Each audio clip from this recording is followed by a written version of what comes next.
امروز جای بسیار خوشبختی است که پارسالی با فاز اولی کابل جدید افتتاح بشد. یقینا یک پروژه از لحاظ اقتصادی، از لحاظ تاریخی خیلی حائز اهمیت است و این را به همه این ملت ما تبریکباد میگویم و امیدوار هستیم که آغازی از امروز افتتاح می شود و انجام خوبی هم داشته باشد. د نوي کابل ښار طرح او تطبیق د هیواد په پلازمینه کې د میلیونونو افغانانو د ستونزو او هیلو له حل سره تړلې ده.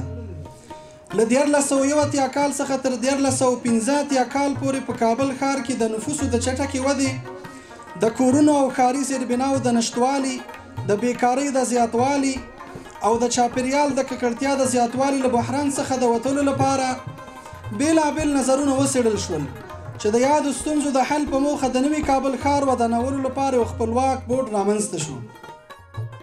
و این پروژه بزرگ و ساحه پارسالی که عملا کار آن شروع می شود حدود 3000 نقطه رهایشی، ساحات بلندمنزل، ساحات تجارتی و تمام تأسیسات عامل منفعه را به عنوان یک شهر معیاری با خود دارد و از لحاظ توجیه اقتصادی معادل 1 میلیارد دلار ارزشیابی شده و از لحاظ اشتغالزایی بالاتر از 1500 نفر در این پروژه ملی مشغول به کار خواهند شد.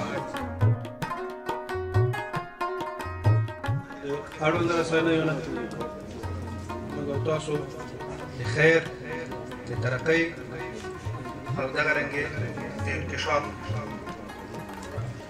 خبرونه اورو. هره ورځ د اقتصادي پرمختګونه دي پروژې دي افتتاح کېږي یو په بل پسې. یقینا دا د افغانانو دپاره یو متفاوته مرحله ده او دا د الله تعالی له لورې نه یو پیرزوینه ده. طبیعي ده افغانان ورته خوښ دي. د افغانانو په ذهن باندې به دا ښه تاثیر لري. د هغوی ارادې به له دې سره پیاوړې کېږي او د هغوی حوصلې به دې سره لوړېږي، د هغوی احساسات به ورسره پیاوړي کېږي.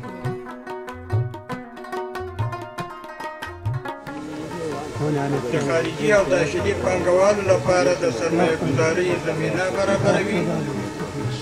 د دې پروژې مساحت 240 کیلومتره دی چې د دې سبز شکردرې، کلکان، قرهباغ ولسوالۍ، د کوهدامن سیمې او همدا ډول د پروان ولایت د باریکیاب سیمې ځانګړي. دغه پروژه پر 4 برخو ویشل شوې ده چې د لومړي برخې پلان یې تکمیل شوی دی او پاتې نورې 3 برخې او د سیاسي چارو او سهولتونو په برخه کې یې د پانګونې لپاره هڅې روانې دي. د کابل نوی ښار د اقتصادي فعالیتونو یوه مجموعه ده چې په لومړي فاز کې یې د 15 لکه اوسېدونکو لپاره د 80,000 کورونو د جوړونې، تجارت، زراعت، تفریحي، صنعتي او لوجستیکي پارکونو لپاره پانګونه په پام کې نیول شوې ده تر څو دوامدار اقتصادي پرمختګ رامنځته شي او د افغانستان سرچینې پکې په اغېزمنه او مثمره توګه په کار واچول شي.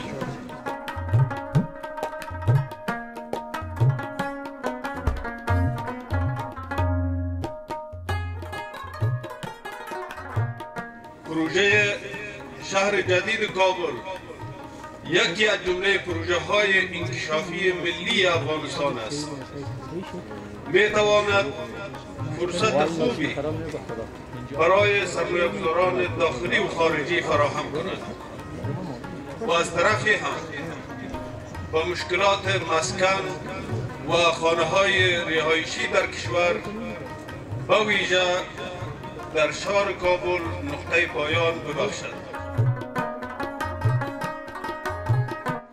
او د خاور شرکت په همکارۍ سره دغه د نن افتتاح کېږي انشاءالله دې باندې به کار روانېږي. داسې به تاسو ګورئ چې سبا به نورې پروژې ځي او دا یوه مهمه اقتصادي پروژه ده ځکه چې د کابل په ښار باندې فشار ډېر و، نفوس پرې باندې زیات و او همیشه په دې څلوېښتو کالو کې چې جنګ و د اطرافو به خلک د امن په خاطر باندې کابل ته مراجعه کوله، کابل ته به راتلله، نو دلته نفوس په 5 میلیونه زیات شوی.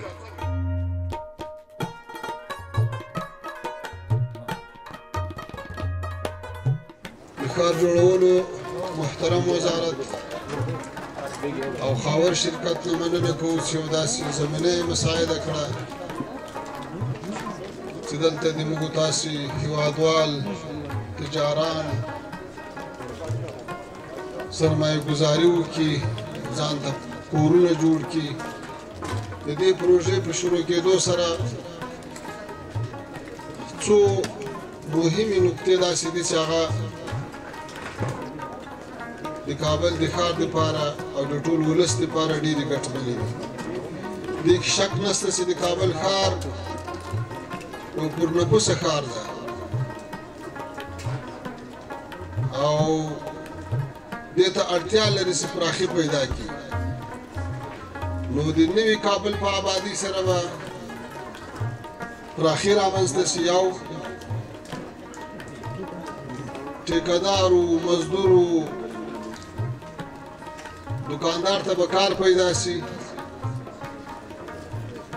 او له دې نه علاوه د کابل غوندې لوی ښار یو داسې پرمختللي ښارګوټي ته ځانګړی ضرورت لري چې په هغه کې زموږ سرمایه‌داران وروڼه، تجاران وروڼه، هغه څوک چې الله تعالی ورته وس ورکړی وي هغوی پراخې مینې ولري، د امنیت او د حفاظت لپاره خاص تدابیر ولري.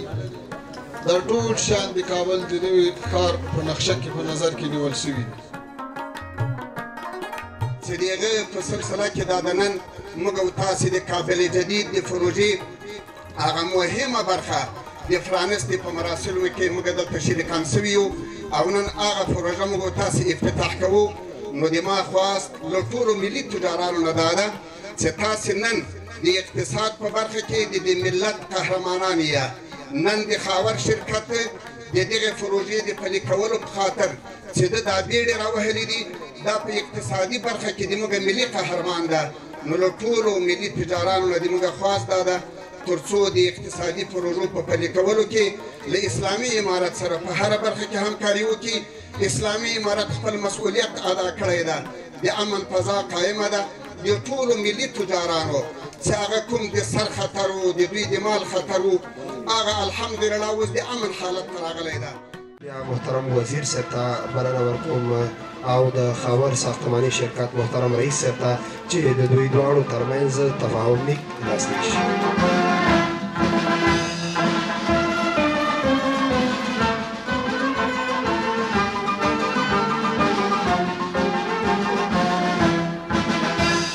وطن عشق تو افتخارم، وطن در رهت جان نثارم. وطن عشق تو افتخارم، وطن در رهت جان نثارم. وطن خاک پاکت بهشتم، وطن گلخنت لاله زارم. وطن خاک پاکت بهشتم، وطن گلخنت لاله زارم. وطن عشق تو افتخارم، وطن در رهت جان نثارم. وطن عشق تو افتخارم، وطن در رهت جان نثارم.